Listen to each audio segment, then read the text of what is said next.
Hello, everyone, and welcome back to Sucker for Love.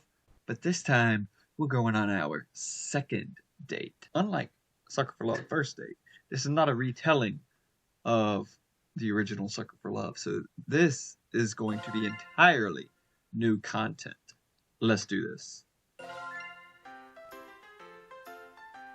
Ooh, okay, I'm vibing. Chapter 2. The King in Yellow approaches.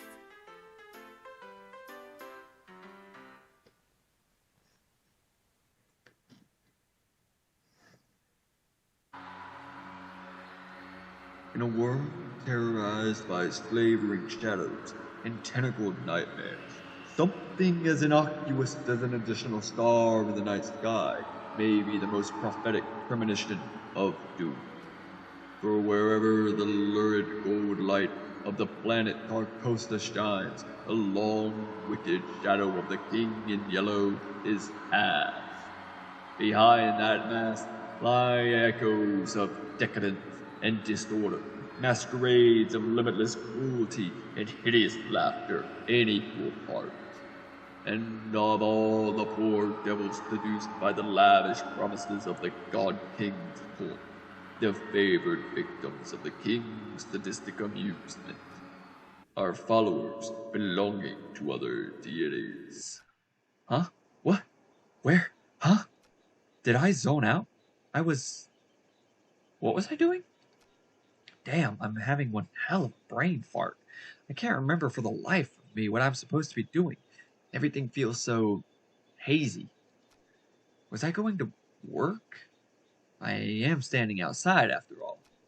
Yeah, that's gotta be it. The sun is setting, so it's probably around 7 p.m., which means I'm gonna be crazy late. Fantastic.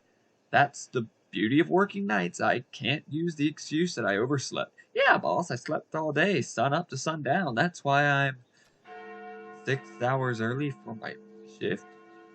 Huh. Those sound like the church's noontime bells. It's high noon?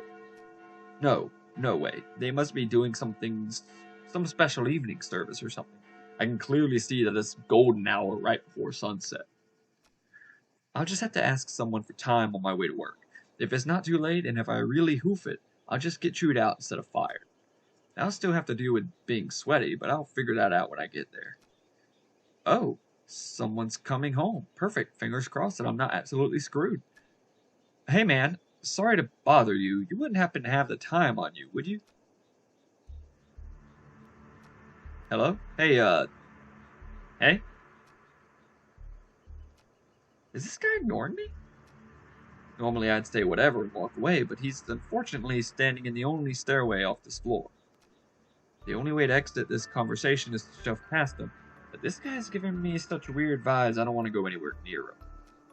The longer I look at him, this guy seems more and more suspicious. That odd posture, he's slowly swaying in an uncanny, disturbing way. The collar of his shirt looks filthy, stained with splotches of deep browns and reds. Is he bleeding? Does he even live here? This is the top floor, and I thought I've met all my neighbors. There's only 4 apartments up here. My only choices are to go inside and call the police, or to walk past this freaky guy. I don't have time to wait around for when the cops show up, so I'll... But this is just... But just as I take a step, I kick something weighty up with my shoe. It's bright pink with gold accents. A book? What's... Lynetta! But I died! The world ended! The shock freezes me in place, and because I was so distracted, I didn't even notice I duck inside my room, slamming the door in the suspicious man's face. Fumbling with the locks in a panic, I manage to turn the deadbolt. I take a few fearful steps back into the room, clutching the book to my beating chest. I died. I definitely died when I performed the final ritual. So why am I still here? Where is here? Locked in my room, I have nowhere to run. Lynetta! Lynetta! If Lynetta was here, she could explain this. Maybe there's something in this book that can save me. I need to hurry. Come on. Lynetta, where are you? Lynetta, huh? Who is this Lynetta you're trying to call? Missy, what are you doing in my room? I just so happened to overhear you saying, Lynetta, where are you? sounded like you were in trouble, so I let myself in. How did you even get in here? Your window is open. Huh? No, it's not. And either way, I'm on the top floor, so how did you... Lynetta sounds like a girl's name, right? This Lynetta is obviously the girl you stood me up for, isn't she? Well, I mean, what is her deal? I knew she'd be pissed I slammed that door in her face, but not so much that she wouldn't notice any of the things obviously wrong here. Why doesn't she care about those freaky things stalking me outside? Or that my room is full of evil idols and ritualistic tokens? What's wrong with you? I can't explain all this stuff. Let me guess. Accursed devices used to channel eldritch magics and do the bidding of outer gods. Well, yeah. Exactly right. Did you just randomly guess that? No, I've just been playing coy. I know exactly what you've been doing. You know what this is, don't you? No! Yes? Huh? It's a golden version of my book. The book I used to perform rituals for Lynetta. Hers looks way more ornate than mine. Considering I ended reality with mine, I can't imagine how dangerous hers must be. I mean, look at this thing. Wait a minute. The sky, that suspicious man outside, they all match Missy's book. Is she making all of this happen? Oh god. When I expected her to do something crazy, I thought she was just going to show up with a hatchet or something. Missy, look, I'm sorry. I just got wrapped up in something. Please don't. Sorry? You're sorry? Why are you acting so afraid of me?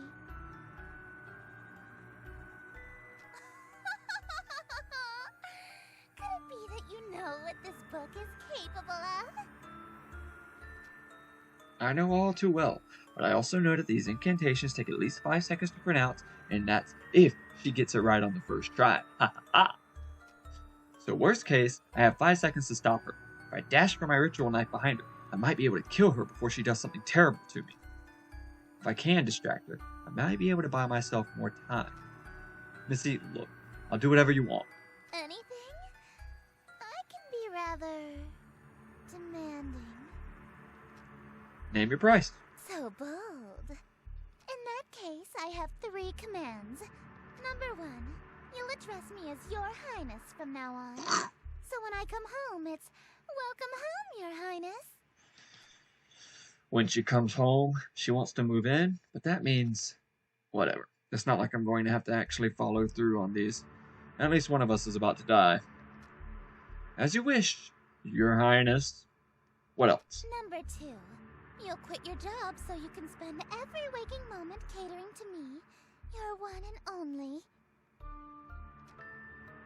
Sure, whatever. Just a little bit more until I'm in sprinting range of the knife. And number 3, you'll obey every order and whim I have, absolutely, without question. Do you agree to my terms? Absolutely. Absolutely. What? Absolutely, Your Highness. I suppose if you will do whatever I ask, then there's no need to use any of these dreadful spells on you. As a matter of fact, I believe you can help me with them. Here. She just handed over her book without a second thought. The old energy pulses and crackles from my fingertips. Is she not here to hurt me? Confused. I've liked you for a long time, and you're a capable bookkeeper. Handsome to boot. There's no reason we can't simply work together. Yeah, but you're creepy. After all, a relationship based on threats of violence and fear is no good, right? I have a feeling regardless that is what this is. I mean, right? We narrowly escaped with our lives just now. But something is bothering me. How does she remember that I stood her up in reality that ended under Lynetta's awakening? And how did she get in through my window? I doubt she was able to climb several stories just like that, and then pass through my locked window without breaking it.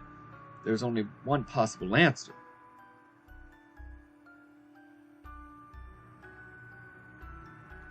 Alright, Your Highness. I'm ready to enter my lifetime of servitude to you. I just have one small request first. Being? Oh no, he better not. Could you tell me what this is? Huh? Your Worcestershire sauce? Yeah, What about it? she's one of them. So you're an Eldritch god disguised as a human. What? How did you figure that out so suddenly? Isn't it obvious? No human being could oh wait, hold on. Isn't it obvious? No human can pronounce Worcestershire. Worcestershire. Of course not. It's an Eldritch loanword. Why else would it be spelled like that? I was careless. After all this time I wasted trying to seduce you in this slovenly form. Yeah, you should have tried using your Eldritch form instead. I would have fallen in love immediately. What? What? What? You think cosmic entities are attractive? As a human?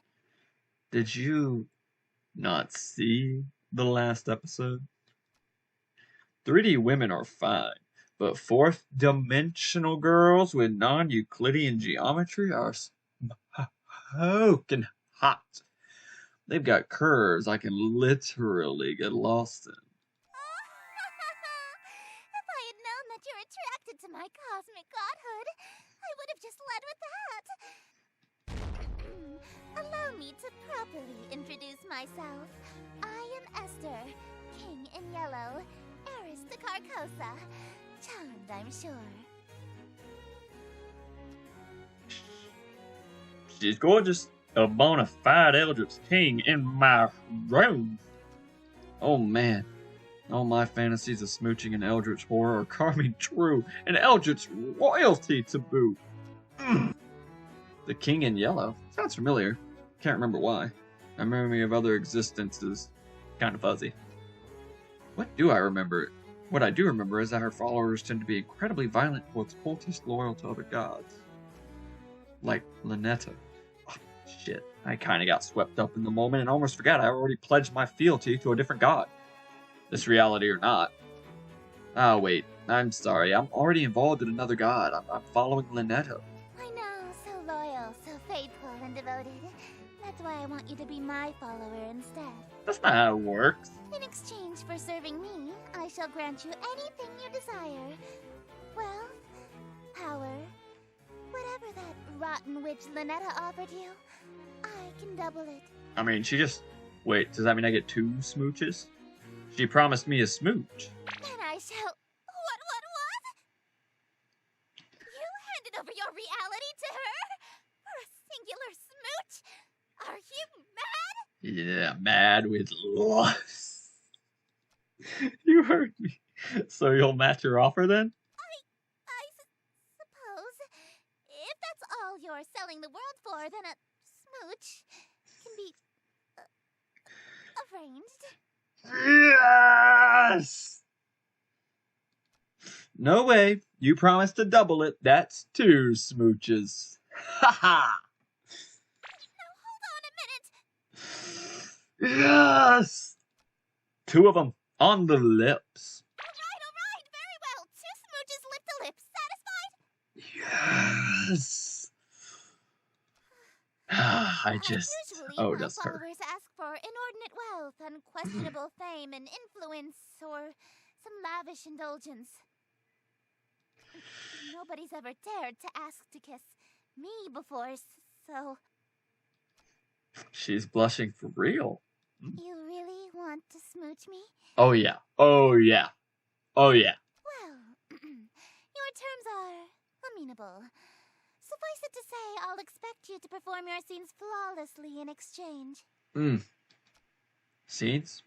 The prompt book I gave you contains the script for The King in Yellow. I'm doing a play now?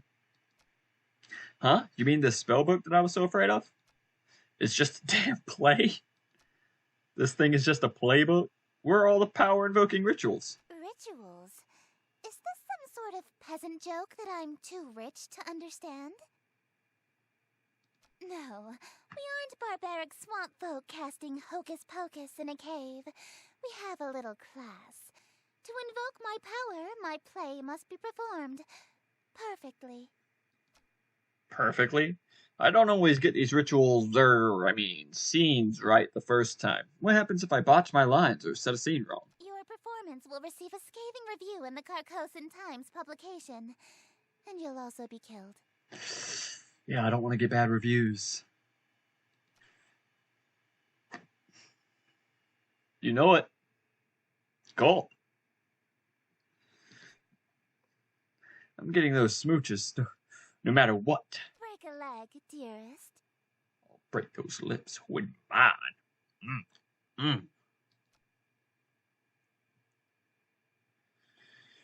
All right. Oh, so we are here. Oh, hello.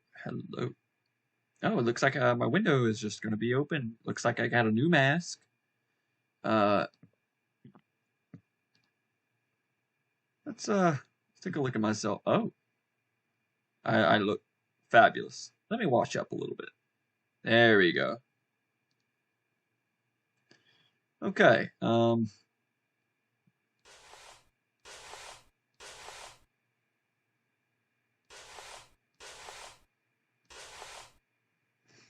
Let's do this. Oh. Host. Click and drag. Oh. Act 1, invitation. Setting exterior in view of city. So I actually have to match what it tells me to match. So if I go out here, right? Host. Click and drag the first word of the first line slowly. Greetings, stranger. Fortuned fellow. 'Tis a party for which I bellow.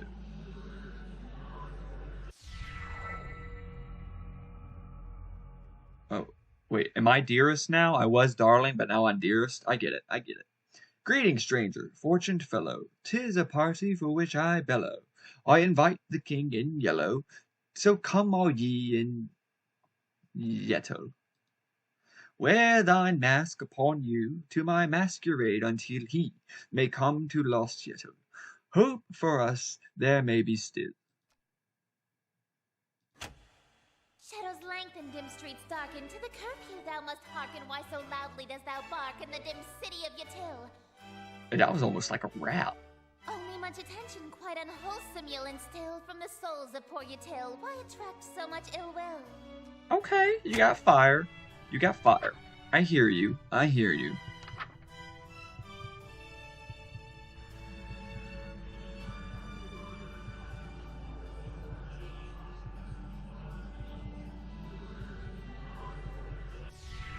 That is just what I must seek, see hidden somewhere amongst the meekly. 'Tis one invitee I seek, he shall all my mistakes undo.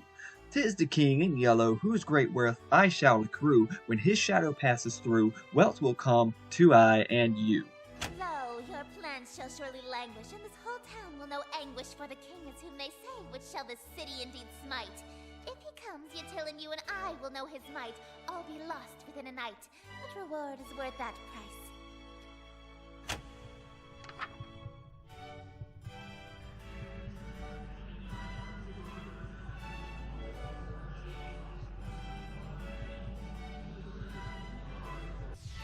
Wearing this expensive clothing, pardon from my family's loathing, lasts until I'm decomposing all my friends whom strife I've caused. Yes, preparing for this night, their forgiveness is the cause. They shall all be proud because I had brought the king to us.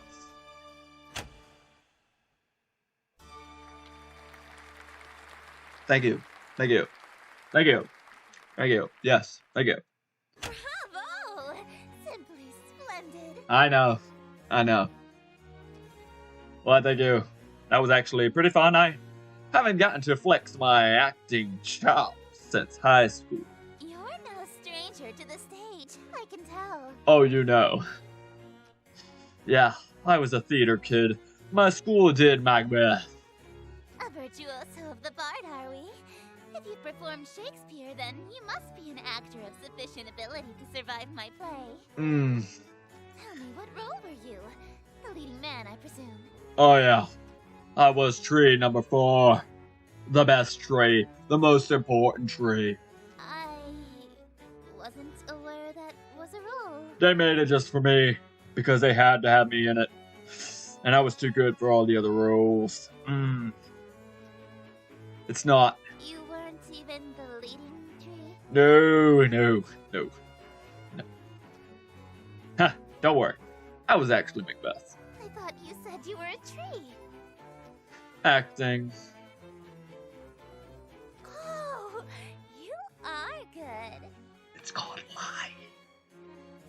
Don't tell. Whoa. Hey, what's happening to you? Don't fret, dearest. Something is simply passing between my planet's light and your bedroom. A cloud, perhaps. You know the proverb, wherever the golden light of Carcosa shines, the shadow of the unspeakable one is cast? It's a literal rule. I can only be wherever the light of my planet star Carcosa shines. In other words, I can't reach you at night when you're not standing in natural light, or if anything obstructs your view of Carcosa. That explains why Missy had a weird daytime curfew. She'd literally vanish when the sun sets. What a Cinderella-like curse. That also explains how she got into my room. My window may have been locked, but the curtains were open, allowing the light in. So she can't get into my room if I close my curtains. Aw, I was quite enjoying my time with you. I wanted to stay a little longer. Alas, parting is such sweet sorrow. It may be some time until your sky clears. Until then, I bid you adieu. Oh.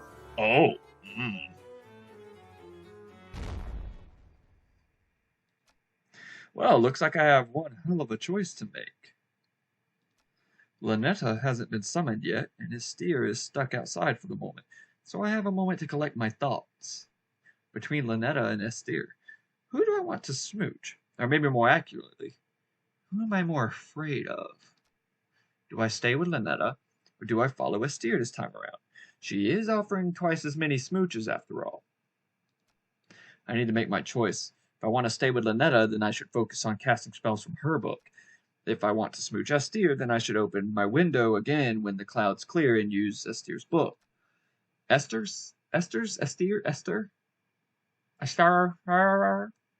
And if I try going for both, well, walking down the middle of the road is bound to get me run over. As long as they aren't both in the room at the same time, I should be safe, right? Oh man, what am I going to do? Either way, I need to talk to Lynetta. She might be an avatar of world-ending calamity, but she might be able to help me get my head straight. Speaking of my head, why does my forehead feel kind of sticky?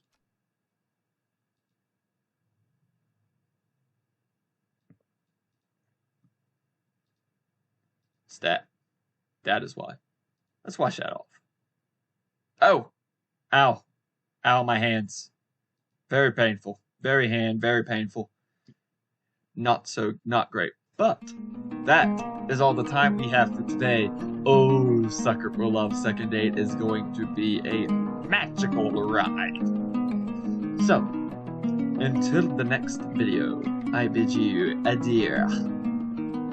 Peace and prosperity. Talk to y'all next time.